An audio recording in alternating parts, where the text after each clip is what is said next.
किसान बिल को वापस लेने की मांग पर केंद्रीय नेतृत्व के आह्वान पर पूर्वी सिंहभूम जिला कांग्रेस कमेटी के द्वारा गांव से शहर तक पद यात्रा का आयोजन किया गया।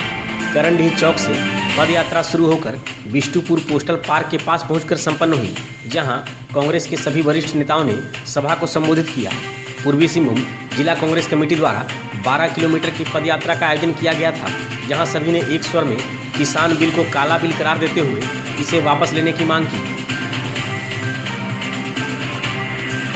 ये किसानों का आंदोलन है, तो इन्होंने करंडीह ग्रामीण क्षेत्र पंचायत से इन्होंने आंदोलन को चालू किया और नगरपालिका क्षेत्र में इन्होंने शहर का सबसे hot town Bistupur postal park में आकर समापन किया। जिस समापन समारोह में माननीय मंत्री पन्ना गुप्ता जी से लेकर के और हमारे झारखंड के प्रभारी सुरेंद्र सिंह बेबी जी से लेकर सारे साथी यहाँ सम्मिलित हुए और जिस तरीके से जोश था नौजवानों में, ये जोश मोदी के प्रति गुस्सा था और किसानों के प्रति समर्थन था। चूँकि हम लोग तो किसानों के आंदोलन का समर्थन कर रहे हैं, चूँकि किसान और सरकार के बीच में एक चैनल, एक नेटवर्क स्थापित किया था कांग्रेस पार्टी ने MFC के माध्यम से, जिसको कि मोदी सरकार ये चैनल को तोड़ करके डायरेक्ट पूंजीपतियों और किसानों के बीच में एक ऐसा वो सौदा करा रहे हैं जिससे पूरा देश के किसान गुस्सा में है, नौजवान गुस्सा में है, मजदूर गुस्सा में है। और आज उसी गुस्सा का इजहार देखे होंगे कि चारों तरफ शहर में लोगों के मन में एक जोश था, जिस जोश को मोदी के खिलाफ हम लोग गुस्सा मानते हैं। आज क्या कार्यक्रम रहा ये? देश के प्रधानमंत्री लोकतंत्र की हत्या करने पर आमदा हैं। देश के प्रधानमंत्री राष्ट्रपिता महात्मा गांधी की भावनाओं को आहत करने के लिए निष्ठुर बने हुए हैं। जो देश के प्रधानमंत्री राष्ट्रपिता महात्मा गांधी का चश्मा को चुराकर स्वच्छता अभियान के नाम पर अपनी राजनीति रोटी सेकते हैं, वही हमारे प्रधानमंत्री राष्ट्रपिता महात्मा गांधी की मूल आत्मा जो गांव में बसती है, किसानों में बसती है, मजदूरों में बसती है, उस भावना को आहत कर रहे हैं। आज दिल्ली की सीमाओं में ठंड से ठिठुर कर 200 से ज्यादा किसान मौत के कगार पर पहुंच गए, मौत हो गई और 10 लाख लोग पड़े हुए हैं। जनता त्राहिमाम कर रही है, किसानों ने अन्न उपजाना बंद कर दिया है। देश की व्यवस्था जो है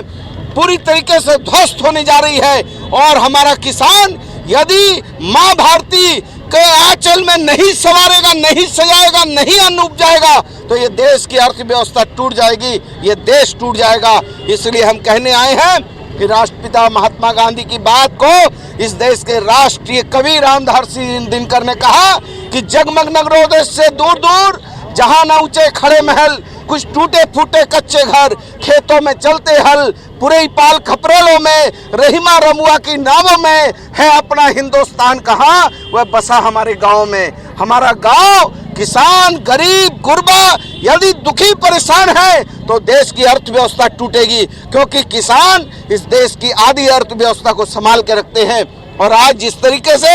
अडानी और अंबानी को लाभ देने के लिए मोदी जी हठ धर्मिता में है और पूरा देश एक तरफ है और मोदी जी एक तरफ है, इसका खामिजा भारतीय जनता पार्टी को फिर से चुकाना होगा। और जो सांप सीढ़ी आपने देखा है, सांप सीढ़ी में छोटे छोटे सांप होते हैं और सीढ़ी लंबी लंबी होती है, लेकिन जब 99, 98 और 97 में आदमी पासा खेलता है तो सांप बड़े होते हैं और सीढ़ी छोटी होती है। और जब शीर्ष में बैठ गए प्रधानमंत्री और इस तरीके का ये सांप सीढ़ी का खेल किया है, तो मैं समझता हूं कि सीढ़ी छोटी हो गई है, सांप मोदी जी के बड़े हो गए हैं और दो सांप है, एक अडानी एक अंबानी, और ये दोनों सांप जब काटेंगे मोदी जी को तो फिर मोदी जी आकर 2 में रुक